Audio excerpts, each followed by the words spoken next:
And the Pentagon, meanwhile, will limit journalists' access to the building unless they agree to not publish certain information. Defense officials made that announcement on Friday, saying journalists who do not sign a statement agreeing to the new rules will have their press credentials revoked.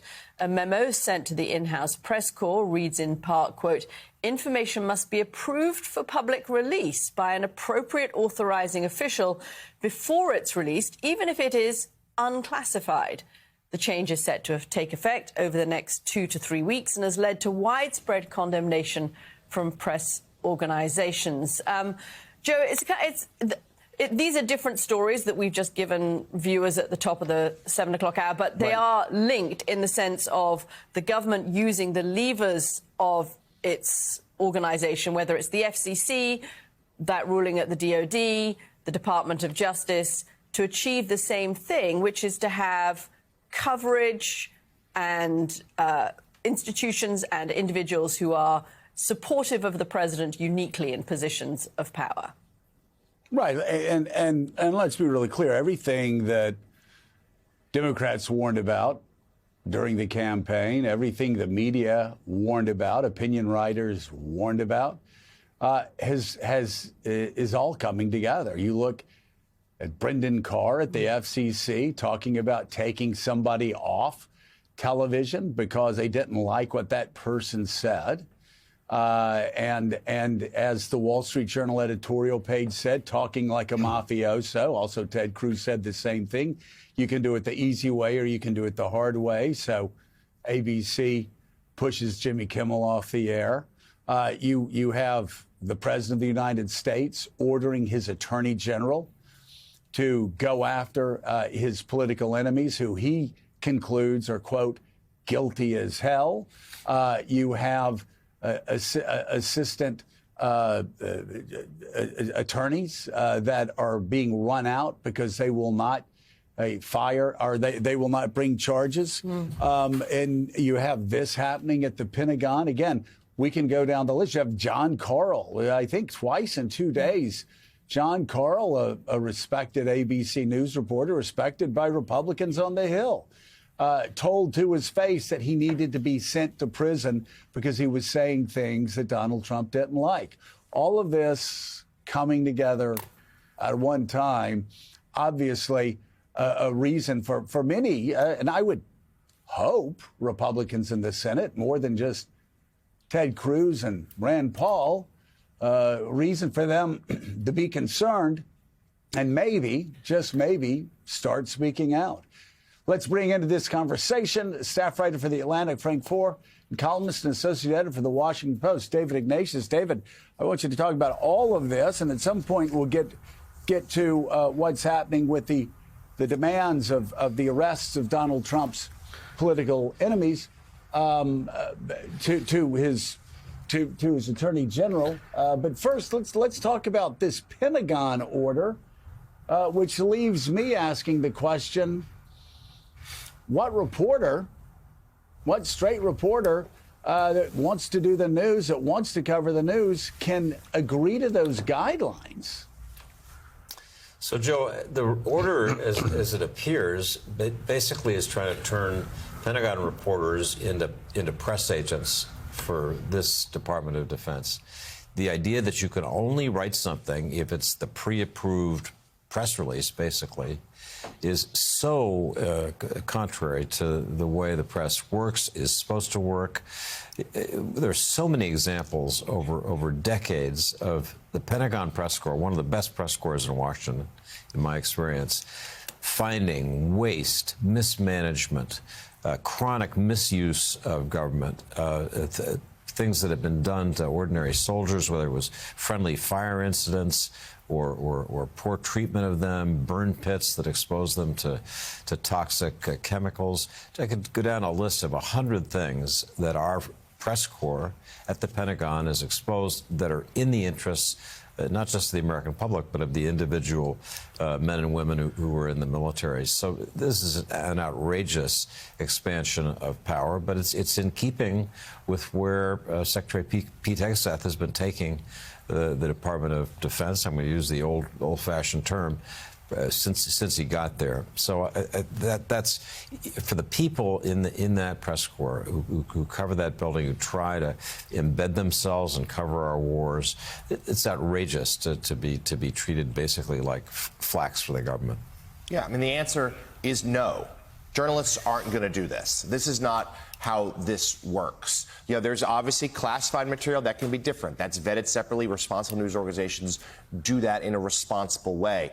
But the idea that the Pentagon press, member of the Pentagon press corps or reporter writ large can only write what the government tells them to do, that's not how it works in the United States of America. And Frank Floor, certainly a lot of press organizations condemned this immediately. A lot of reporters took to social media saying they're not going to abide by this. And it's hard to know how enforceable this is, but we should note President Trump was asked one of his gaggles this weekend about it, and he actually sort of said, well, I'm not sure that's how it works. But yet, then the official, like, Trump campaign account backed it up and said, actually, yes, this is why it works. This is what we have to do. And it's yet another way for this administration to try to control the narrative and try to make life difficult for their political foes.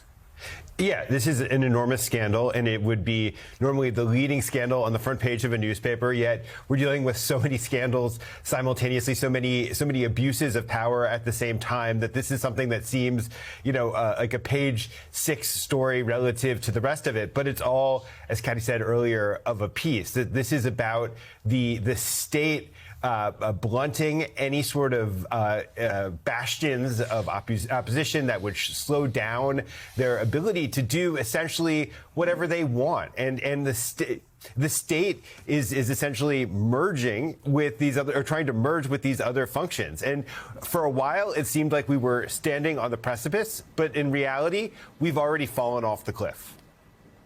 Yeah, you know, David, I'm just curious. You look at the two things that shaped so much of the world that we live in right now, and so much of the reporting, the lies that Americans were told during Vietnam, the lies that led to, as John Meacham said earlier, on average, 48 young Americans dying every week in Vietnam. The Trump administration is trying to make it even harder for reporters at the Pentagon to do their jobs of keeping us all aware of what the Defense Department is up to.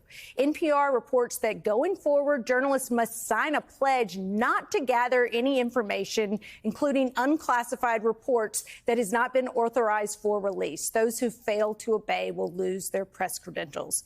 Basically, don't do reporting. The National Press Club blasted the move, saying in a statement in part, quote, "This is a direct assault on independent journalism at the very place where independent scrutiny matters the most, the U.S. military."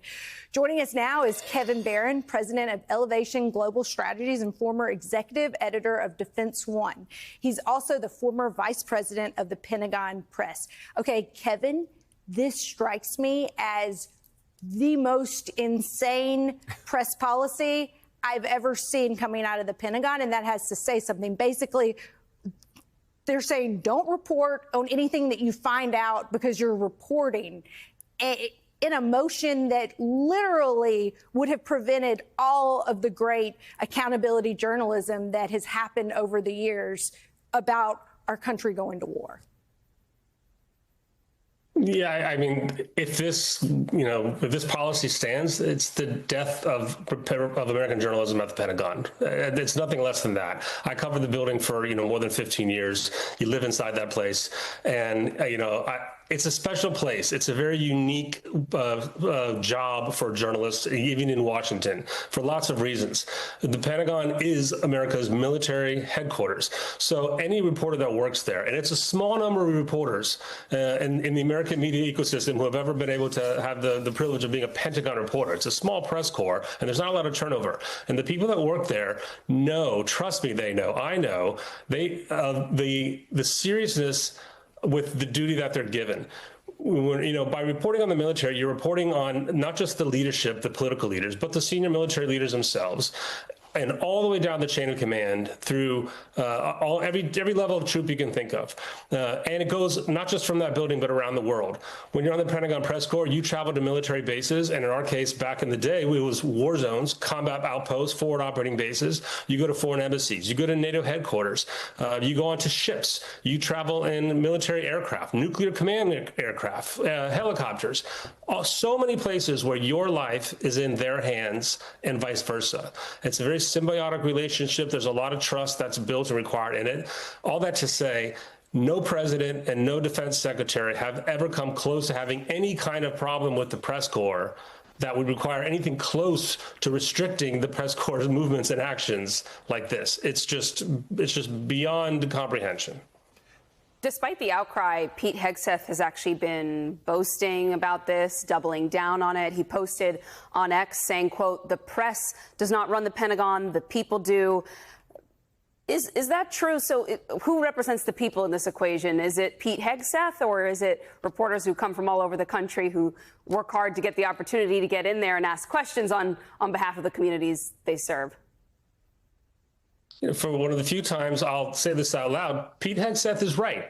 The American people elected this president, and this president chose this defense secretary, and the Senate GOP confirmed him.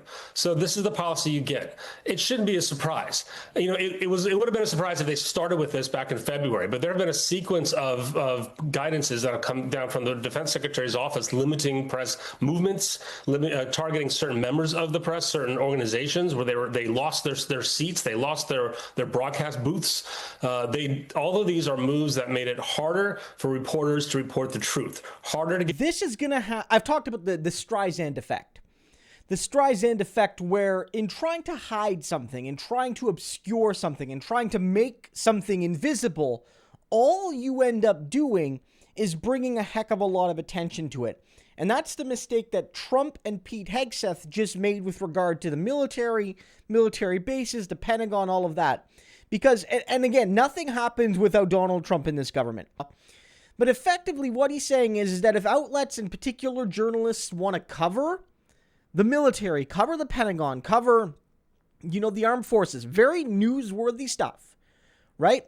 You need to effectively sign a pledge. That's insane. Absolutely. It's not even necessarily the case that the media has to be an enemy of a government, but it should exist fully independently. And when necessary, it should be an adversary to corruption, to totalitarianism, to genuinely evil policies and figures in the federal government. And the media should be free to say that. Just because it's the military doesn't absolve them. You can't just wrap yourself in the flag and say, oh, we're the military, ergo, you have to be patriotic as a journalist and pledge yourself to cover the military as a stenographer and not as a journalist. Keeping further in mind that it's the United States military, and many governments from all over the world exist, and there are journalists from other countries, and they're not going to necessarily pledge allegiance to a foreign government. They're here to cover the news of the U.S. military as it affects the world, as it affects their home country, and all of those sorts of things. And now people are asking, even more than before. We were already asking this, to be fair, but now I am super asking it. What are they trying to hide? The only logical conclusion is if you're making journalists sign a loyalty pledge, effectively, to ignore bad news and to amplify good news, to basically work as press officers for the military, and they're, while not getting paid to do so, is that you're hiding some real nasty stuff. And we're going to get to the bottom of it sooner or later.